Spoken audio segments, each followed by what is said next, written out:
Hi friends, ഞാനിന്നിവിടെ ഉണ്ടാക്കുന്നത് വളരെ എളുപ്പത്തിൽ ഒരു നെയ്ച്ചോറാണ് കേട്ടോ. ഞാൻ വളരെ എളുപ്പത്തിലാണ് ഉണ്ടാക്കണേ. അതെങ്ങനെയാണെന്ന് ഞാൻ കാണിച്ചു തരാം. അതിന് വേണ്ടിയിട്ട് ഞാനൊരു ഫ്രൈ പാനാണ് എടുത്തേക്കണേ. അതിലേക്ക് കുറച്ച് നെയ്യ് ഒഴിച്ചു കൊടുക്കാം. കുറച്ച് നെയ്യ് ഒഴിച്ചാൽ മതി, കുറേ നെയ്യൊന്നും ഒഴിച്ചു കൊടുക്കണ്ട കേട്ടോ. അതായത് 2 ടീസ്പൂൺ നെയ്യ് ഒഴിച്ചു കൊടുക്കാം കേട്ടോ. എന്നിട്ട് ആ നെയ്യൊന്ന് ചട്ടി ഉരുകി വരണം.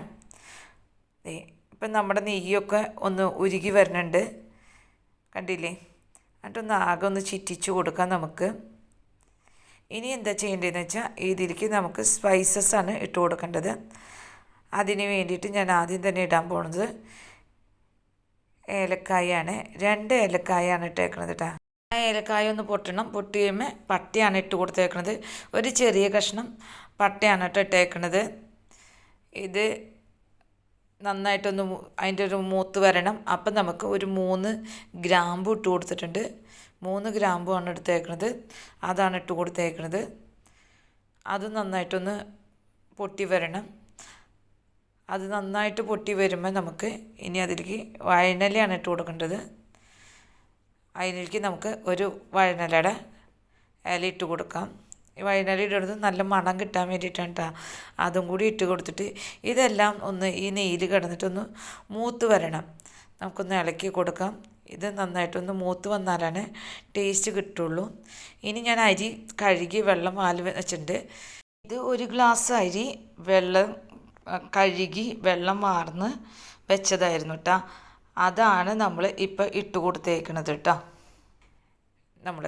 എന്നിട്ട് ഈ അരി ഈ നെയ്യിൽ കിടന്നിട്ട് ഒന്ന് ഇളക്കി ഒന്ന് മൂത്ത് വരണം കേട്ടോ.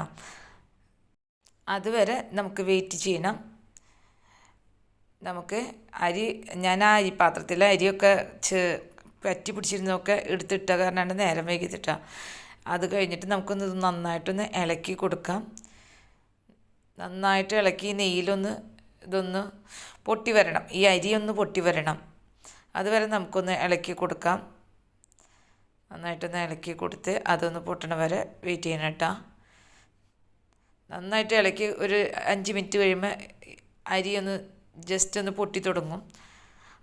അതുവരെ നമ്മൾ വെയിറ്റ് ചെയ്യണം. അങ്ങനെ നമ്മുടെ അരി നന്നായിട്ട് പൊട്ടി തുടങ്ങിയിട്ടുണ്ട്. ഇപ്പം ഞാൻ എടുത്ത് വെച്ചേക്കുന്നത് ക്യാരറ്റാണ് കേട്ടോ. ക്യാരറ്റ് നമ്മൾ നന്നായിട്ട് സ്ലൈസായിട്ട് ചോപ്പ് ചെയ്തേക്കണം കേട്ടത്. അതാണ് ഇട്ട് കൊടുത്തേക്കണത് ക്യാരറ്റ്. അത് നല്ലതാണ്. ഞാനിവിടെ എന്താ പറയുക, കുട്ടികൾക്കൊക്കെ കൊടുക്കുമ്പോഴേ അവർക്ക് പച്ചക്കറിക്കൊന്നും വലിയ താല്പര്യം ഉണ്ടാവില്ല. ഇങ്ങനെയൊക്കെ ഇട്ട് കൊടുത്തിട്ടുണ്ടെങ്കിൽ പിള്ളേർക്ക് നല്ല ഇഷ്ടം ഉണ്ടാവും. അത് കാരണമാണ് ഞാൻ ക്യാരറ്റ് ഇട്ടേക്കണത്. നന്നായിട്ട് ക്യാരറ്റ് ഇട്ടിട്ടുണ്ട്. 1 ക്യാരറ്റാണ് ഇട്ടേക്കണത്. എന്നിട്ട് അത് നന്നായിട്ട് മിക്സ് ചെയ്ത് എടുക്കണം.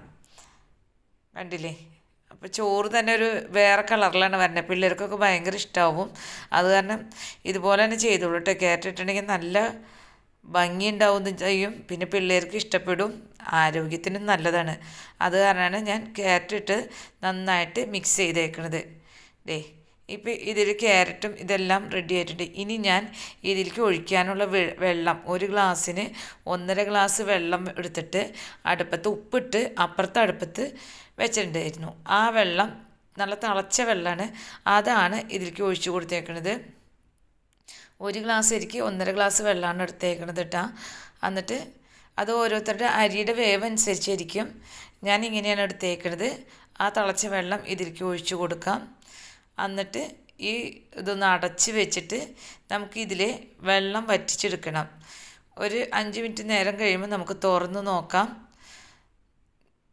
നമ്മൾ തുറന്ന് നോക്കുമ്പോൾ ഇതിലെ വെള്ളം ഒരുവിധമൊക്കെ വറ്റി തുടങ്ങിയിട്ടുണ്ട്. കണ്ട? ഇപ്പം ഞാനെന്ത് ചെയ്യുന്നത്, ഈ വെള്ളം ഒന്ന് ഇതായി കഴിയുമ്പോൾ ഇതിൽ നമ്മൾ ഇട്ടിട്ടുള്ള വഴനലയും പട്ടയും ഗ്രാമ്പും ഏലക്കായില്ലേ, ഇതെല്ലാം നമ്മൾ ഇതിൽ നിന്ന് പറക്കി മാറ്റും. ഇത് പിള്ളേർക്കൊക്കെ ഒന്നും വലിയ ഇഷ്ടമുള്ള കാര്യമല്ല. അത് കാരണമാണ് ഞാൻ ഇതുപോലെ എല്ലാതും എടുത്ത് മാറ്റി എടുക്കണത്. നിങ്ങളും അതുപോലെ തന്നെ ചെയ്യണത് നല്ലതായിരിക്കും. കുട്ടികൾക്കൊക്കെ കൊടുക്കാനാണെങ്കിൽ ഇങ്ങനെ തന്നെ ചെയ്താൽ മതി. അല്ലെങ്കിൽ വലിയവർക്കായാലും ഞാൻ ഇങ്ങനെ തന്നെ ചെയ്യാറിട്ട പട്ടയും ഗ്രാമ്പും ഏലക്കായൊക്കെ എടുത്ത് മാറ്റും. അങ്ങനെ ഇതിലെ എല്ലാം എടുത്ത് മാറ്റണം. ഞാനിതിപ്പോൾ ഓരോന്നോരോന്നായിട്ട് കാണിക്കണില്ല. ഇനി ഞാൻ പറഞ്ഞു എന്നുള്ളൂ. അങ്ങനെ നമ്മൾ ഇതിലെല്ലാം എടുത്ത് മാറ്റി. ഇപ്പോൾ വെള്ളമൊക്കെ ഒന്ന് കുറുതായിട്ടുണ്ട് കേട്ടോ. വെള്ളമൊക്കെ വറ്റി തുടങ്ങിയിട്ടുണ്ട്. നമ്മൾ ഇതിലെ പട്ടയും ഗ്രാമ്പും ഏലക്കായും എല്ലാം എടുത്ത് മാറ്റിയിട്ടുണ്ട്. വളരെ സിമ്പിളാണ് കേട്ടോ. ഇനി ഇതൊന്ന് മിക്സ് ചെയ്ത് കൊടുക്കാം. ഒന്ന് മിക്സ് ചെയ്ത് കൊടുക്കുക. ഇതെല്ലാം കൂടിയിട്ട് ഒന്ന് അടി പിടിക്കാണ്ടിരിക്കാനൊക്കെ കൂടിയിട്ടാണ് ഒന്ന് നമ്മൾ മിക്സ് ചെയ്ത് കൊടുക്കുന്നത്.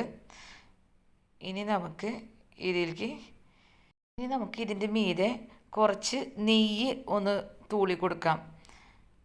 നെയ്യ് കുറച്ച് എല്ലായിടത്തും എത്തുന്ന രീതിയിൽ കുറച്ച് തൂളി കൊടുക്കാം കേട്ടോ. കുറേ നെയ്യ് വേണ്ട, കുറച്ച് നെയ്യ് മതി. കുട്ടികൾക്ക് കൊടുക്കാനാണെങ്കിൽ കൂടുതലെടുത്തോ, വലിയവർക്കാണെങ്കിൽ കുറച്ച് നെയ്യ് മതി കേട്ടോ. ഒരു 1-1.5 ടീസ്പൂൺ എടുത്തിട്ട് ഫുള്ള് ചിറ്റിച്ച് ഒഴിച്ച് കൊടുക്കുക. അത് കഴിഞ്ഞിട്ട് നമുക്കിതിലേക്ക് നീരിടാൻ വേണ്ടിയിട്ട് ഞാൻ കുറച്ച് സവോളയും ബദാമില്ലേ, ആ ബദാമും വറുത്ത് വെച്ചിട്ടുണ്ടായിരുന്നു, അത് അങ്ങോട്ട് ഇട്ട് കൊടുക്കുക. അണ്ടിപ്പരിപ്പായാലും കുഴപ്പമൊന്നുമില്ല കേട്ടോ, അണ്ടിപ്പരിപ്പ് മുന്തിരിയൊക്കെ ഇടാം. ഞാൻ സവാളയും ബദാമും മുന്തിരിയുമാണ് മെയിനായിട്ട് ഉണ്ടാക്കിയത്. മുന്തിരി ബദാമും മെയിൻ. അണ്ടിപ്പരിപ്പ് ഞാൻ ഇട്ടിട്ടില്ല, ഇത് കുട്ടികൾക്ക് കൊടുക്കാനല്ല, അത് കാരണം ഞാൻ അണ്ടിപ്പരിപ്പ് ഇട്ടിട്ടില്ല കേട്ടോ. ഒരു 5 മിനിറ്റ് സ്റ്റീം ചെയ്യുക, എന്നിട്ട് തുറന്ന് നോക്കാം. കണ്ടില്ലേ, ഇപ്പം അതിൽ വെള്ളമൊക്കെ വറ്റിയിട്ടുണ്ട്. നല്ല ഇതിൽ നെയ്ച്ചോറായിട്ടുണ്ട്. കണ്ട, ഒരു വറ്റുമ്പോൾ ഒരു വറ്റ് പിടിച്ചിട്ടില്ല. ഇതാണ് ഈ നെയ്ച്ചോറിൻ്റെ പ്രത്യേകത. പിന്നെ നല്ല ടേസ്റ്റാണ് കേട്ടോ. നല്ല ടേസ്റ്റ് എന്ന് വെച്ചാൽ നല്ല ടേസ്റ്റാണ്. ഇനി നമുക്ക് ഒന്നും കൂടി ഒന്ന് അടച്ച് വെച്ച് ഒരു 5 മിനിറ്റും കൂടി സ്റ്റീം വയ്ക്കാം. അല്ലെങ്കിൽ അടിയിൽ തട്ട് വെച്ചിട്ട് വേണമെങ്കിൽ നമുക്ക് ചെയ്യാം കേട്ടോ. ഞാനിതിപ്പോൾ വീട്ടിലേക്ക് ആവശ്യത്തിന് ആയതുകൊണ്ട് മാത്രം ഇങ്ങനെ ചെയ്തുള്ളൂ. വളരെ ടേസ്റ്റുള്ള നെയ്ച്ചോറാണ് കേട്ടോ. എല്ലാവരും ഉണ്ടാക്കി നോക്കണം. ഞാൻ ഇന്ന് ഡെക്കറേഷൻ വീണ്ടും ചെയ്യാണ്, ഫോട്ടോ ഒക്കെ എടുക്കാൻ വേണ്ടിയിട്ടാണ്. ഒന്നും കൂടി ബദാമും സവോളയും ഇത്തിരി മുന്തിരിയൊക്കെ വറുത്തത് ഇട്ട് കൊടുത്ത് ഒന്ന് ഡെക്കറേറ്റ് ചെയ്തിട്ടുണ്ട്. അപ്പോൾ എല്ലാവരും ഈ നെയ്ച്ചോറൊന്ന് ഉണ്ടാക്കണം കേട്ടോ. നല്ല ടേസ്റ്റാണ് കേട്ടോ.